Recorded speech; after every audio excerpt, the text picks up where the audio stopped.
Ձեզ հրավիրել են դպրոց եւ ասել են, որ ձեր երեխան ունի խնդիր վարքագծի հետ։ Ինչ անել։ Մենք միշտ կարծում ենք, որ դա բարձ խնդիր է։ Մենք երեխայի հետ խոսենք, կսաստենք, ցույց կտանք իր տեղը, կսահմանենք վերահսկողություն, պատժամիջոցներ եւ ամեն բան կշտկվի։ Սակայն իրականությունը շատ ավելի բարդ է։ Երեխաները ի վիճակի չեն ամբողջապես վերահսկել իրենց վարքագիծը։ Հենց այդ պատճառով էլ իրենք կոչվում են երեխաներ։ Երեխաների համար կան բազմաթիվ հանգամանքներ, որոնք սահմանում են եւ շատ հաճախ կանխորոշում են իրենց վարքագիծը։ Դրանցից առաջինը իրենց բազմաթիվ շրջապատներն են, եւ դա մեկ շրջապատ չէ։ Օրինակ, հետաքրքիր կերպով երեխան, որ լավ է սովորում, կարող է լինել այլ երեխաների վատ վարքագծի հիմնական հրահրողը։ Ինչու՞։ Որովհետև որպես լավ սովորող նա կարող է ունենալ որոշակի ազդեցություն եւ այդ ազդեցությունը կիրառել առայն, որպեսզի ոգևորի մնացածներին ցուցաբերել այն վարքագիծը, որ նա ցուցաբերում է։ Երկրորդը չի լինում պահի վարքագիծ։ Այն պայմանավորված է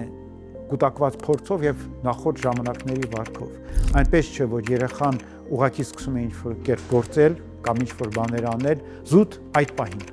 Մենք պետք է հասկանանք, որ չկա վարքագիծ շտկել, կա բազմաթիվ խնդիրներ լուծելու ընթացք։ Նրան պետք է օգնել վերագիտակցել իր դերը դասարանում, դպրոցում։ Նրան պետք է օգնել վերհաստատել այլ տեսակի հարաբերություններ մեծահասակների հետ եւ ոչ միայն ուսուցիչների, նաեւ ձեզ հետ։ Մի խոսքով, եթե մենք ունենք վարքի խնդիր, մենք ունենք գործողությունների լայն ծրագիր, տարբեր ուղղություններով։ Եվ եթե դուք տեսնում եք, որ ինքնուրույն չեք կարողանալ սա հաղթահարել, մի վարանեք, գնացեք հոգեբանի մոտ մանկական, խոսեք նրա հետ, միգուցե երեխայի հետ գնացեք,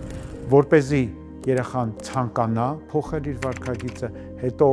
օգնել, որ ուզենա հաղթահարել այդ խնդիրները, հետո օգնել հաղթահարել այդ խնդիրները եւ միայն դրանից հետո ուրախանալ, որ ծրագիրը ավարտված է եւ չմոռանաք ամեն փուլում, երբ որ կա գոնե չնչին դրական փոփոխություն, պետք է երեխային շնորհակալություն հայտնել, պետք է իրեն ուրախացնել, պետք է մի բան նվիրել, պետք է մի բան անել, որ նա գիտակցի, որ ճիշտ ճանապարհի վրա է, ոգևորվի եւ առաջ գնա։